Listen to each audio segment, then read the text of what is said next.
கிறிஸ்துக்குள் அன்பான சகோதர சகோதரிகளே, நான் உங்கள் பிரதர் அருள் பேசுகிறேன். இது நாள் வரைக்கும் என்னுடைய வார்த்தைகளை என் மூலியமாக கர்த்தர் உரைத்த வார்த்தைகளை நீங்கள் கேட்டிருக்கிறீர்கள்.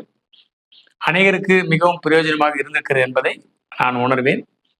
அநேகர் இந்த வீடியோவை பார்த்துட்டு அந்த வார்த்தைகள் தன்னோடு பேசினது, இதை நான் கேட்டேன், இது எனக்கு பிரயோஜனமாக இருந்தது என்று சொல்லி எனக்காக ஜெபியுங்கள் என்று ப்ரேயர் ரெக்வெஸ்ட் கொடுத்துருக்கீங்க.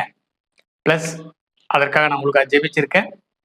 இன்னும் அநேகர் இந்த வார்த்தைகளை கேட்கும்போது ஒருவேளை உங்களுக்குள்ளே உடனடியாக நீங்கள் அதை ஏற்றுக்கொண்டிருந்தால் நிச்சயமாக உங்களுக்குள்ள மாற்றங்கள் உண்டாயிருக்கும். அதை மாற்றம் உண்டாயிருந்தால் அதை கீழே கமெண்ட்ஸில் போடுங்க. இன்னும் தொடர்ந்து உங்களுக்கு இந்த வார்த்தைகளை கேட்கணுன்னா சப்ஸ்கிரைப் பண்ணுங்க.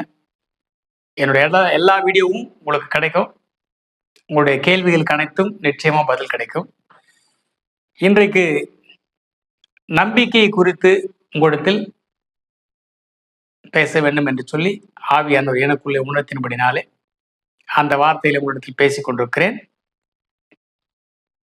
நீங்கள் யார் என்பது எனக்கு தெரியாது, நான் யார் என்பது உனக்கு தெரியாது. ஆனால் இன்றைக்கு நாம் நம்பிக்கொண்டிருப்பது இந்த மீடியா உலகத்தை நம்பிக்கொண்டிருக்கிறோம். இதன் மூலமாக கர்த்தர் உங்களையும் என்னையும் சேர்த்து வைத்திருக்கிறார் என்று நாம் உணர்கிறோம். இதுதான் நம்பிக்கை. இதே மீடியா உலகம், இதே வீடியோ, இதே செல்போன், சம்திங் மீடியா மக்களிடத்தில் எப்படி பயன்படுகிறது, நம்முடைய நம்பிக்கையை எந்த அளவுக்கு கூட்டுகிறதா குறைக்கிறதா? இந்த வீடியோவை நீங்க பார்க்கும்போது இப்போது உங்களிடத்தில் இருக்கும் நம்பிக்கை நன்றாக நீங்கள் உணர்ந்து கொள்ளுங்கள். நான் சொல்லுகிற வார்த்தையை நன்றாக உணர்ந்து கொள்ளுங்கள்.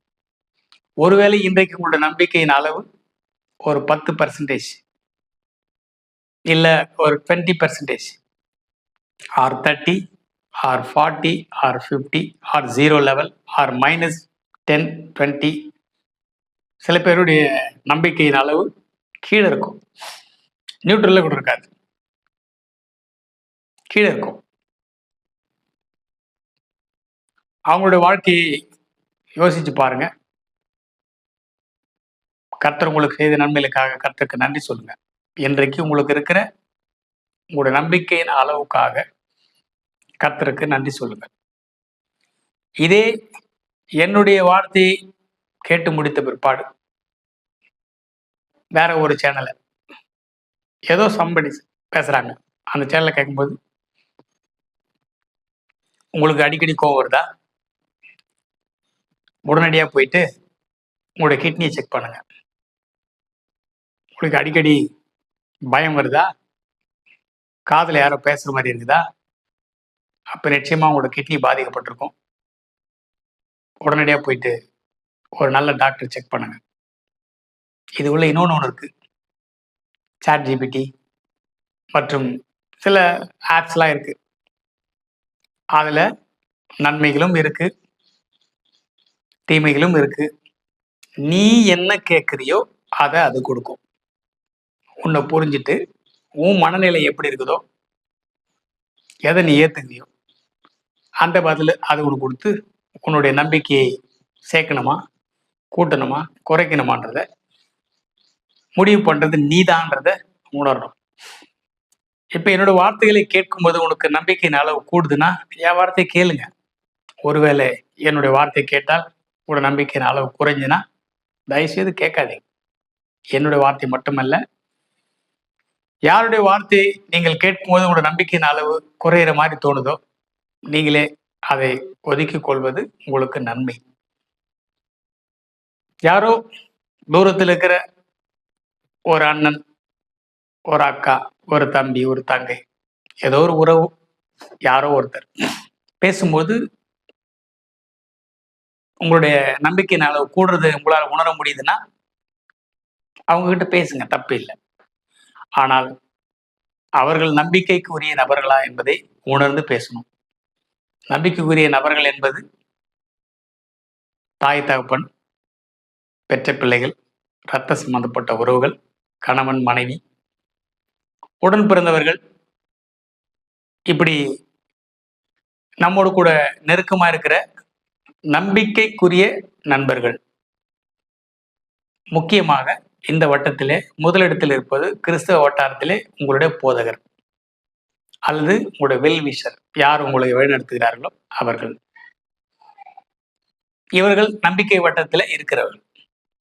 அவர்களிடத்தில் நீங்கள் பேசும்போது உங்கள் நம்பிக்கையின் அளவு கூடுகிறது என்றால் பேசுங்கள், தொடர்ந்து பேசுங்கள், உங்கள் நம்பிக்கையை கூட்டிக் கொள்ளுங்கள். ஏனென்றால் இறைவன் இன்றைக்கு பேசுகிறதை கேட்கிற அளவுக்கு நம்முடைய காதுகள் டியூனில் இருக்குதானா? எனக்கு தெரிஞ்சு இல்லை. அந்த டியூனிங் ஒரு சில பேருக்கு தான் கிடைக்கும்.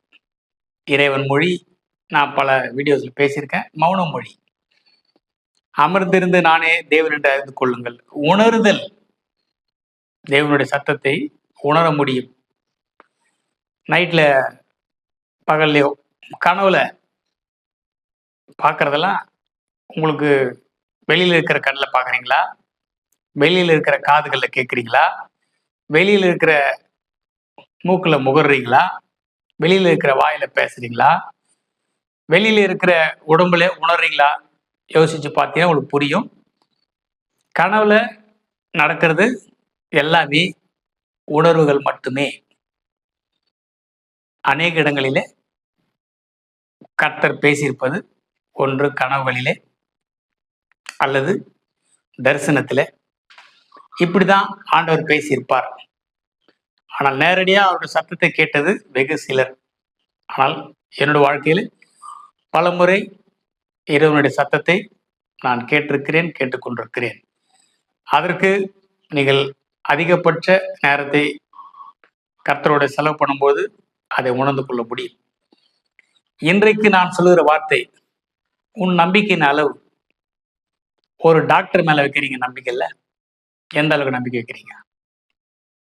இங்கிருந்து கிளம்பும் போதே தீராத தலைவலி, தீராத வயிற்று வலி, தீராத பல்வலி, தீராத கால்வலி, பல வருடங்களாக இருக்கும் முதுகு வலி, பல வருடங்களாக இருக்கும் இடுப்பு வலி. இந்த டாக்டர் போனா மட்டும்தான் எனக்கு சரியாகும் என்பதை மிக தெளிவாக நீங்களே உங்களுக்கு சொல்லி உங்கள் மனதை ஆறுதல் படுத்தி வைத்திருக்கிறீர்கள். உங்கள் மனது நீங்கள் சொன்னதை மட்டும்தான் கேட்கும். நீ இன்னும் மேலும் மேலும் கிறிஸ்துக்குள்ளாக வளர்ந்து கர்த்தருடைய வருகைக்கு மிகவும் சந்தோஷமாக, நிம்மதியாக, ஆயத்தமாக இருக்கும்போது கர்த்தர் உன்னை மேலும் மேலும் உயர்த்துவார். நம்பிக்கையிலே சந்தோஷமா இருங்கள். கர்த்தர் தாமே உங்களை ஆசீர்வதிப்பாராக. ஆமென்.